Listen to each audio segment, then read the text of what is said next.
go into our psoas release. So first thing we want to do is make sure we get the right spot. So we want to find that bony protrusion of our hip, right?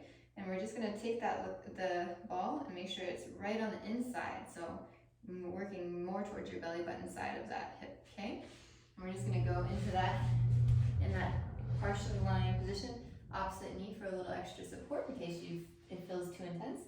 And what you're looking for again is you're going to roll right over that bony hip crest to the inside towards your belly button. And you're looking for that tender spot where it feels like it's radiating back towards your back or behind your belly button, okay? And once you find that spot, you're going to take a few breaths. So we're going to set up, get our nice neutral spine, relax neck, and then breathe in. Exhale, relax. Every exhale, we're trying to allow ourselves to kind of sink deeper into that tissue. Every inhale, we're lengthening through that spine, filling up that low back, right through here. So breathe in. Exhale, relax. And depending on how much time you have and how much tenderness there's there, going for about 5 to 10 breaths each side, okay?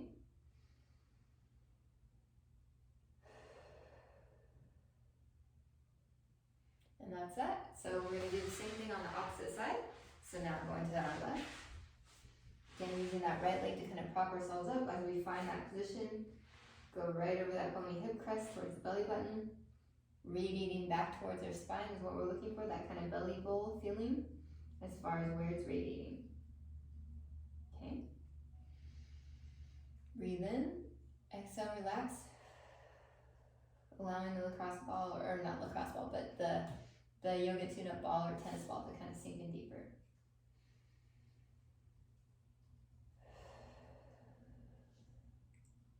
Okay, continue this for at least another 3 to 8 breaths.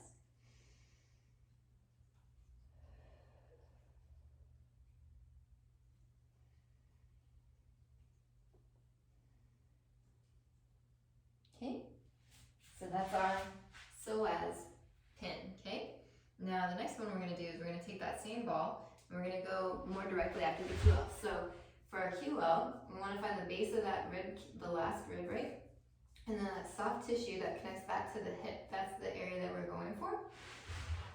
We'll start on that left side so you can kind of see it a little bit better. I'm at a slight diagonal. I want that ball to be placed right in that soft tissue area, okay? So not on any of the bony hip protrusions, not your rib, not your hip, okay? And then from here, we're gonna start by, opposite leg's just gonna stay planted and steady to give us some kind of stability for that. Our leg that is on the same side as the ball and the QL that we're working on is gonna come up high towards the hip, and we're gonna kick diagonally across and away.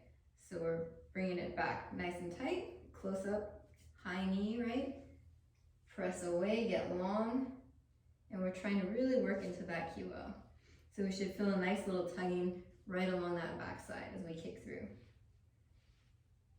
Okay, and we're going for about 5 to 10 kicks each time, okay? And as you're doing this, you can kind of shift a little towards the spine, still not going right over the vertebrae, but just kind of capturing more of that tissue and try to readjust, hitting all of that QL, okay?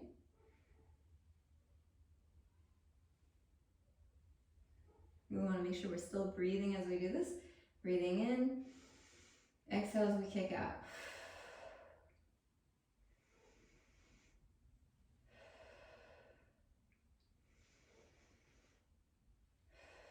And again, just going for about 10 kicks or so per side. Or if you have a couple tender spots on the same side, kind of working through those each. Okay, we're going to flip over. Do the same thing on that opposite side now. So again, we're going to find that QL between the rib and the hip. Going in till we find a nice tender spot. Use the opposite leg to brace. The same side is going to pull up. Exhale. Kick diagonally across towards that opposite hip. Okay. Breathe in. Exhale. Kick out.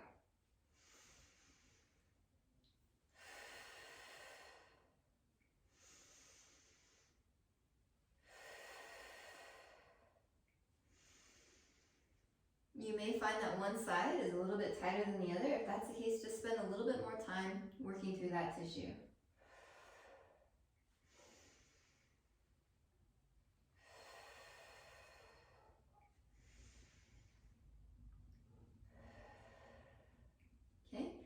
going for at least 10 reps each side with the kick out. And again, as you're going through it, you can adjust to find that tender spot. If it starts to ease up on one part, you can kind of shift around until it finds that tenderness again. Okay? So that's going to be your QL pin and stretch. All right, so from there,